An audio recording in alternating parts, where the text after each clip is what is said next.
گھر میں آنے جانے کی سنتیں، جب گھر سے باہر نکلیں تو یہ دعا پڑھیں، بسم اللہ توکلت علی اللہ لا حول ولا قوت الا باللہ۔ اس دعا کو پڑھنے کی برکت سے سیدھی راہ پر رہیں گے، آفتوں سے حفاظت ہوگی، اللہ کی مدد شامل حال ہوگی۔ سیدھی راہ پر رہیں گے، آفتوں سے حفاظت اور اللہ کی مدد رہے گی۔ جب بھی گھر سے نکلیں یہ عادت بنا لیں، ہو سکے تو نکلتے ہوئے لکھ لیں تاکہ بھول جائیں تو نظر پڑے، یاد آ جائے۔ گھر میں داخل ہونے کی دعا،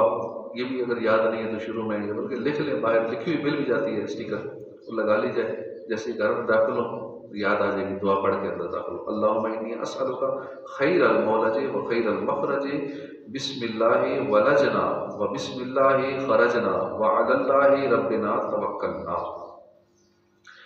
دعا پڑھنے کے بعد گھر والوں کو سلام کریں، پھر بارگاہ رسالت میں سلام عرض کریں، اس کے بعد سورہ اخلاص پڑھیں، انشاءاللہ روزی میں برکت ہوگی، گھریلو جھگڑے ختم ہوں گے۔ اپنے گھر میں آتے جاتے محارم اور محرمات مثلا ماں باپ، بہن بھائی، بال بچے وغیرہ کو سلام کیجیے، اللہ کا نام لیے بغیر، مثلا بسم اللہ کہے بغیر جو گھر میں داخل ہوتا ہے شیطان بھی داخل ہو جاتا ہے، تو گھر میں داخل ہو تو بسم اللہ بھی پڑھ لیا کرے، شیطان اندر داخل نہیں ہوگا۔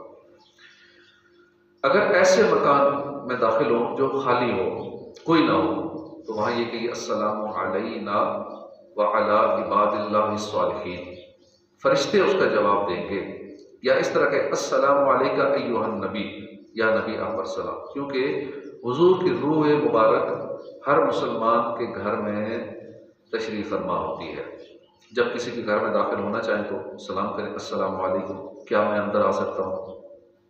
اگر داخلے کی اجازت نہ ملے تو واپس لوٹ جائیں، اور خوشی خوشی لوٹ جائیں، ناراض ہو کے نہیں، بدگمانی کر کے نہیں۔ ہو سکتا ہے کسی مجبوری کی وجہ سے اجازت نہ دی گئی ہو۔ جب آپ کے گھر پر کوئی دستک دے تو سنت یہ ہے کہ پوچھے کون،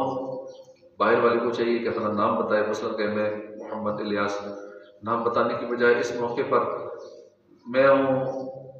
دروازہ کھولو وغیرہ وغیرہ یہ کہنا سنت نہیں۔ جواب میں نام بتانے کے بعد دروازے سے ہٹ کر کھڑے ہوں تاکہ دروازہ کھلتے ہی گھر کے اندر نظر نہ پڑے۔ کسی کے گھر میں جھانکنا ممنوع ہے، بعض لوگوں کے مکان کے سامنے نیچے کی طرف دوسرے کے مکانات بھی ہوتے ہیں، لہٰذا بالکنی وغیرہ سے جھانکتے ہوئے اس بات کا خیال رکھنا چاہیے کہ دوسروں کے گھروں پر نظر نہ پڑے، گھروں میں نظر نہ پڑے۔ کسی کے گھر جائیں تو وہاں کے انتظامات پر تنقید نہ کریں، اس سے ان کی دل آزاری ہوتی ہے، کہ ان کی عادت ہوتی ہے آپ کے گھر کا، یہ صوفہ ٹھیک نہیں ہے، یہ فلاں کرسی ٹھیک نہیں ہے، یہ فرش ٹھیک نہیں ہے، ماربل صحیح نہیں ہے، ٹائل صحیح نہیں ہے، آپ کا لینٹر صحیح نہیں ہے، آپ کا رنگ صحیح نہیں ہوا، اور چیزوں پہ اعتراض کرنا، کھانا صحیح نہیں بنا رہے ہو، اس سے اگلے کی دل آزاری ہوتی ہے،